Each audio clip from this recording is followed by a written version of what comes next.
2026 finalmente chegou e eu quero te fazer uma pergunta. Como é que foi o seu 2025? Foi bom? Foi ruim? Você fez aquilo que você tinha como objetivo, almejava? Será que deu umas vaciladas? Enfim.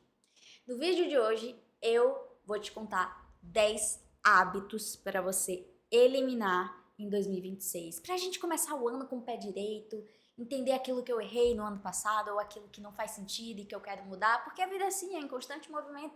A gente observa aquilo que deu certo ou não, eu quero me reinventar, eu quero me redescobrir, eu quero recomeçar. Então, que a gente comece, primeiramente, em 2026, refletindo sobre a nossa vida. Então, eu vou te trazer 10 pontos para você eliminar no seu ano. Então, vamos lá. O primeiro desses, se você me permite, eu coloquei aqui a minha colinha. Então, quando eu for falar os pontos, eu vou olhar aqui e ler. Mais importante é o conteúdo do episódio de hoje. Primeiro deles, parar de tentar viver a vida do outro. O que seria viver a vida do outro? É viver uma vida que não vale a pena ser vivida para você mesmo. Viver a vida do outro é principalmente a gente se moldar ou se excluir para que a gente se encaixe em algo. Então, eu sei que muitas das vezes as redes sociais, elas trazem uma falsa impressão de perfeição. Corpos perfeitos, entre aspas, vida perfeita, emprego perfeito, tudo perfeito. E às vezes a gente acaba se sentindo mal por conta de não viver essa vida, de não viver aquilo que o outro tem. E esquece de olhar a minha própria vida. Será que essa vida que o outro tem faz sentido com aquilo que eu tenho como objetivo? Com aquilo que eu gosto, com aquilo que, enfim, faz sentido pra mim? Ah, não, eu tenho que viver a vida do outro porque é a vida correta, é a vida perfeita, é a vida... E aí você experimenta 1% do que o outro vive e você diz, peraí, mas não é isso que eu quero. Então, muitas das vezes a gente cai numa cilada de tentar fazer coisas para tentar agradar o outro e às vezes a gente acaba esquecendo da gente mesmo. Então que em 2026 você viva a sua vida e não a vida do outro.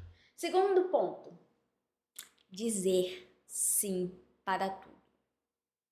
Pessoal, uma das coisas bem mais difíceis é você dizer um não, é você desagradar.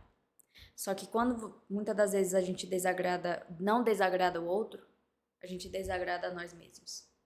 Então, eu vou dar mais nada porque toda a vida eu uso esse exemplo. Eu tenho como objetivo passar em um concurso público. E aí, sempre tem os meus amigos, não, pode ir pra tal festa final de semana, sendo que você sabe que você não pode ir pra essa festa porque vai acabar com o seu planejamento, vai acabar com o seu sono, você vai se sentir mal, só que aí você não quer desagradar o outro. Aí você diz, não, tá bom, eu vou.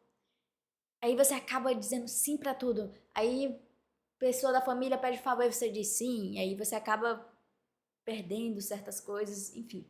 Eu não tô dizendo pra gente viver uma vida egoísta. Eu tô dizendo que a gente precisa tomar cuidado em será que tudo que eu faço é dizendo sim pro outro e esquecendo aquilo que também é importante? Porque o não é uma forma da gente se posicionar diante a algo.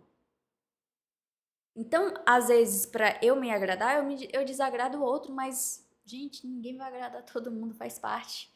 Então, tome cuidado com os sim, eu vou, para tentar agradar o outro. E às vezes a gente acaba se perdendo nesse meio do caminho. Em alguns momentos, sim, por que não dizer sim? Para tentar fazer algo legal, tentar agradar, só que o problema é toda hora dizendo sim. Não tem um momento em que você diz o não. Até porque dizer não é uma forma de amor também.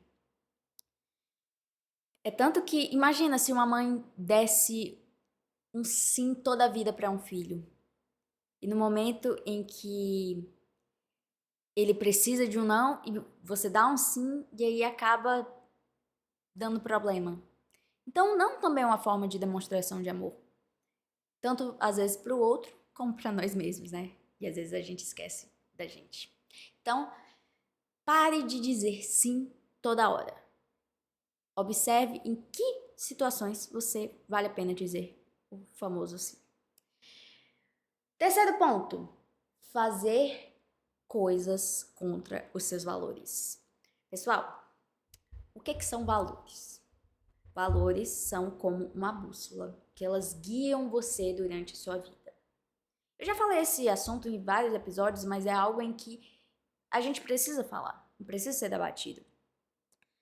Se eu não vivo uma vida com base naquilo que eu acredito que é certo, com base nos meus valores, eu acabo tendo o risco de me machucar ou de cair em certas ciladas. Então, por exemplo, se eu tenho como valor a honestidade e eu sou cercado de amigos que mentem pra mim, que falam mal de mim pelas minhas costas, eu não tô vivendo uma vida com base nos meus valores também.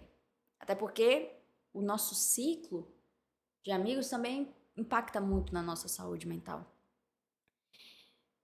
E às vezes a gente acaba tomando certas atitudes, certos comportamentos que não condizem com aquilo que a gente acredita que é importante, aquilo que a gente acredita que tem um valor, nosso valor. Então, que em 2026 você para de fazer coisas que não tem a ver com aquilo que você tem como valor. Porque isso pode mais te atrapalhar do que te ajudar. Quarto ponto. Fazer com que as exceções se tornem regra. Um exemplo disso. Eu tenho como objetivo, deixa eu ver, não sei, perder 5 quilos, 10 quilos, não sei. E aí tem um casamento que eu tenho que ir. Obviamente, nesse casamento vai ter certas comidas, aí você diz, não, eu vou me permitir. Beleza. Aí vem esse casamento foi na sexta. Aí sábado, tem alguma coisa, aí você, não, vou tirar essa sessão. Aí na quarta-feira aparece, não, essa sessão. E aí acaba se tornando uma regra. Eu uso o exemplo básico da dieta, porque é algo que é mais fácil de visualizar, né? Mas isso pode ser aplicado nos estudos, no emprego, na vida fitness, enfim, em que as exceções em que a gente pensa em um prazer a curto prazo e não a longo prazo, elas se tornam regra. Então, eu acabo fazendo essas exceções com uma busca de prazer imediato, até porque o nosso cérebro ele gosta disso. E a gente acaba esquecendo aquilo que a gente tem a longo prazo, aquilo que a gente almeja ao longo prazo. Então, as exceções, elas são importantes, mas torná-las como regra, como, não, toda a vida eu vou abrir essa exceção, que, enfim. Muitas das vezes, isso faz com que a gente tenha certos problemas ou a gente atrase certos objetivos. Então, é isso, fazer com que a gente observe. Eu não estou dizendo para você não viver das exceções. As exceções são importantes. O problema é fazer com que essas exceções se tornem todos os dias. E aí não se torna uma exceção. Se torna um hábito. E hábitos ruins acabam mais nos prejudicando do que nos ajudando.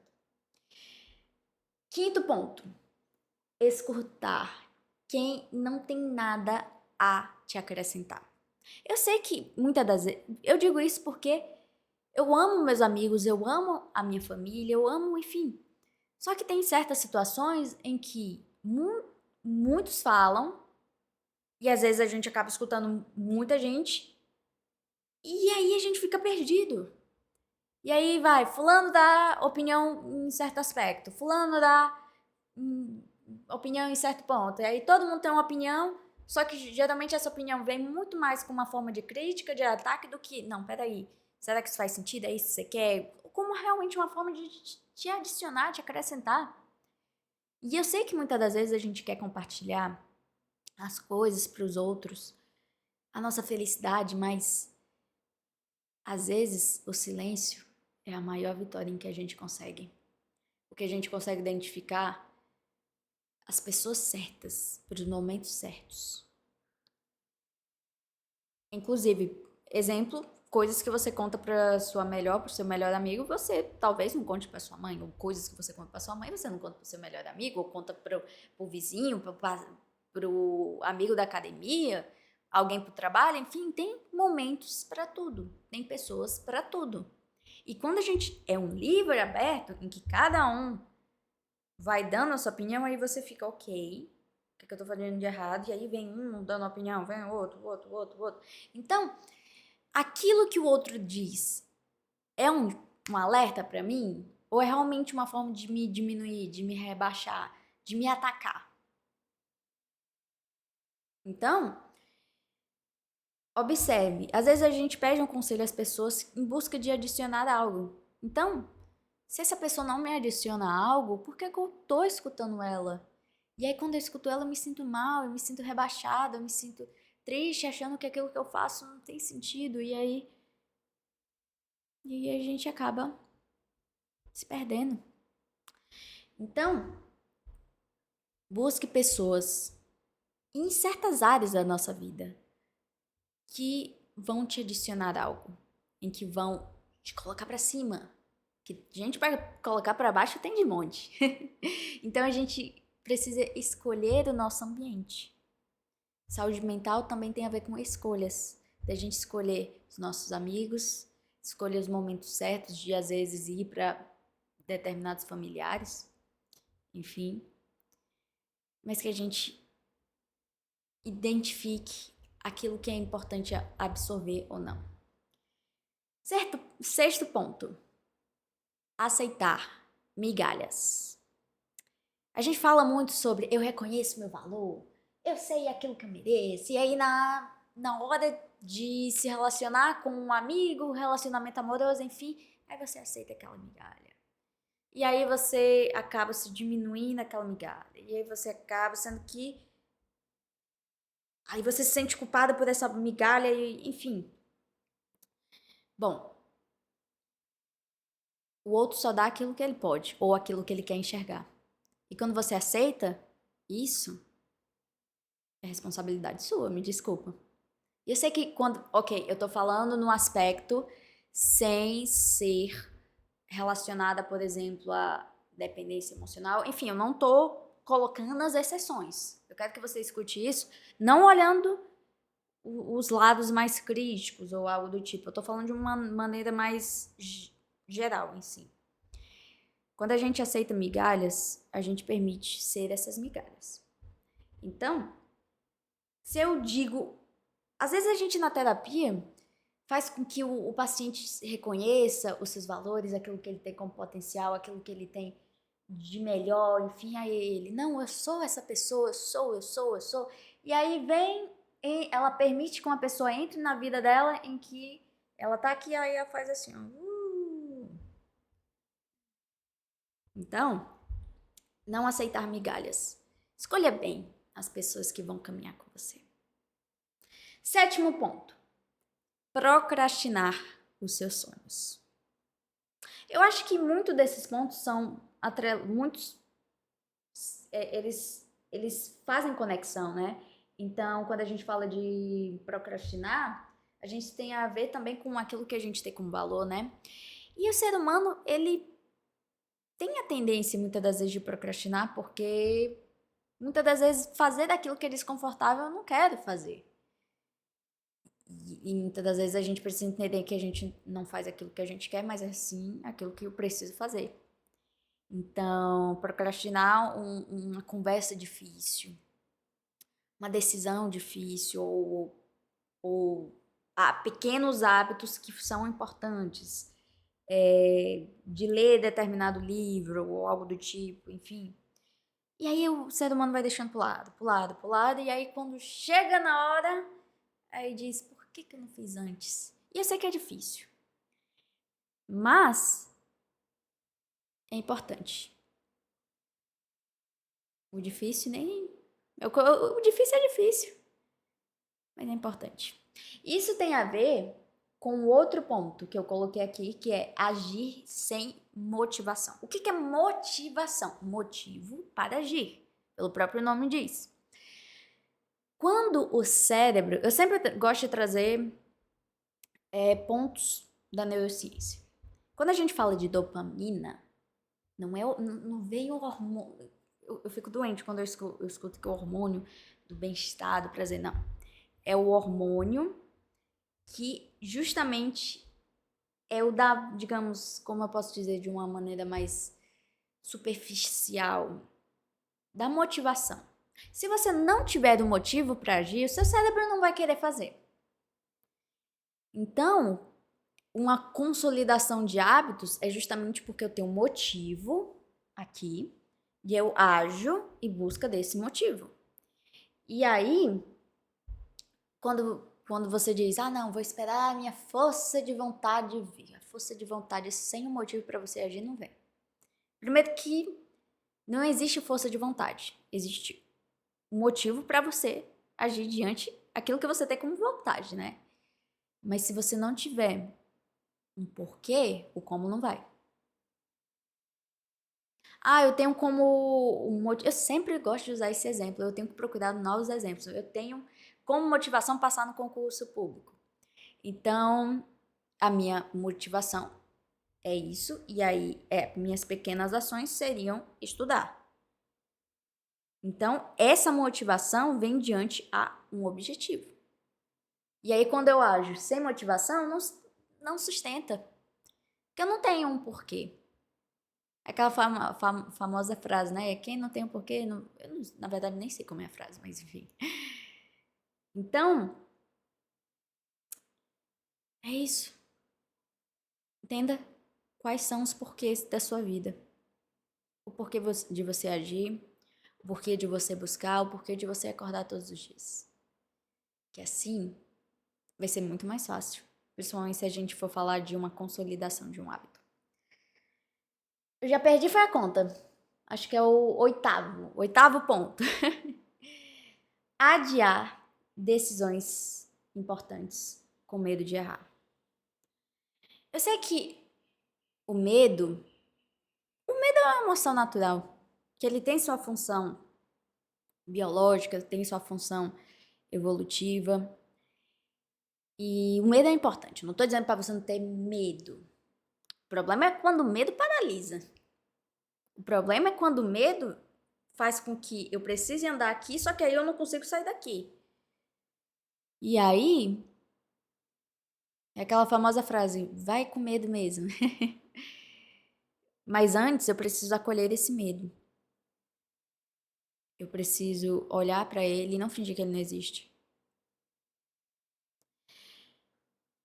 E aí, muitas das vezes, a gente precisa ter conversas difíceis, ter decisões difíceis, e que muitas das vezes, que vão muitas das vezes facilitar a nossa vida ou alavancar a nossa vida, só que a gente está com medo de dar esse passo, né? E a verdade é que a vida é uma eterna forma de tentativa e erro, de acertos e não acertos, enfim, a gente não tem garantia de nada. A única garantia que a gente tem é que não iremos ficar nessa vida para sempre. Então, a vida é uma aposta. A gente entra num relacionamento apostando se vai dar certo ou não. A gente tenta um emprego para ver se vai dar certo ou não. É uma aposta. A vida é sobre apostar todos os dias. E por que não você ir apostar, mesmo com medo? Talvez gere um desconforto, até porque não existe uma vida confortável 100% do tempo. Existem momentos confortáveis e momentos desconfortáveis, mas a plenitude a alegria eternamente, o conforto eternamente, não. Até porque o ser humano faz parte de momentos tristes, momentos bons, momentos legais, de subida, descida, igual o eletrocardiograma.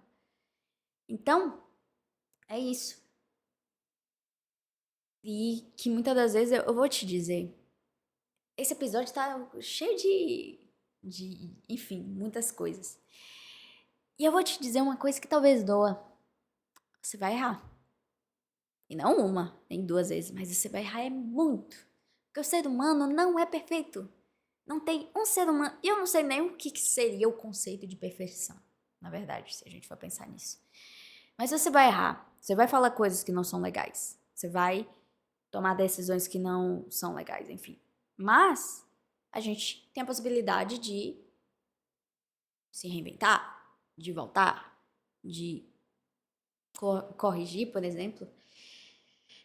Então, é isso. Vá, mas vá com medo. Não tenha medo de errar. O erro faz parte. Mas é importante que você nunca pare. E por fim, para a gente finalizar, os 10 pontos que eu coloquei aqui é consumir sem refletir. Um exemplo desse vídeo de hoje, desse episódio de hoje, né? Eu trouxe vários assuntos, vários pontos, e aí é só uma coisa que ouviu, entrou no ouvido e saiu no outro. Você não reflete, você não pensa, você não modifica, você só consumiu e pronto. Igual a gente olhando as telas, é subindo, subindo, subindo, e você não reflete, você não pensa, você não questiona. Que a gente comece a consumir, refletindo, se questionando, pensando, voltando atrás. Que é isso, a internet tá aí, tem seus pontos bons e ruins, mas se a gente for pensar nos pontos bons, é isso. Eu tô te trazendo 10 pontos para você observar diante da sua vida e você tem a possibilidade de, ok, isso faz sentido, isso não faz sentido, enfim. Uma vida sem reflexão, uma vida que passou. E passa. Por isso que é importante a gente observar o que a gente tem de legal de consumir ou não, mas que a gente, ao consumir algo, a gente entenda o valor disso. Que a gente questione, que a gente reflita e que a gente mude. A vida é de mudança. Né? Igual a famosa frase daquele pensador. Se não me engano, eu posso estar errada, eu não sei. Enfim, não vou falar porque vai que eu errei. Mas é aquela famosa frase, né? Quando você vai se banhar no rio, no mesmo rio, não é a mesma água e você também não é a mesma pessoa, porque as águas vão se passar e o tempo vai se passar. Então, que a gente reflita cada vez mais aquilo que a gente consome, aquilo que a gente age e aquilo que a gente vive. E se você pudesse dizer um hábito para eliminar em 2026, qual seria? Se você estiver vendo no YouTube, coloca aqui nos comentários que eu quero saber qual hábito eu deixei de falar, qual hábito você precisa eliminar. Eu quero ouvir de você. Mas antes que continuemos, muito prazer, meu nome é Letícia Scalise, aqui no canal a gente fala sobre psicologia, saúde mental, ciência, tudo para que você consiga viver de uma maneira mais leve. E finalmente abrimos 2026, espero que seja um ano em que tenha muitas transformações, em que você comece a olhar e cuidar da sua saúde mental. Nos vemos no próximo episódio. Tchau, tchau!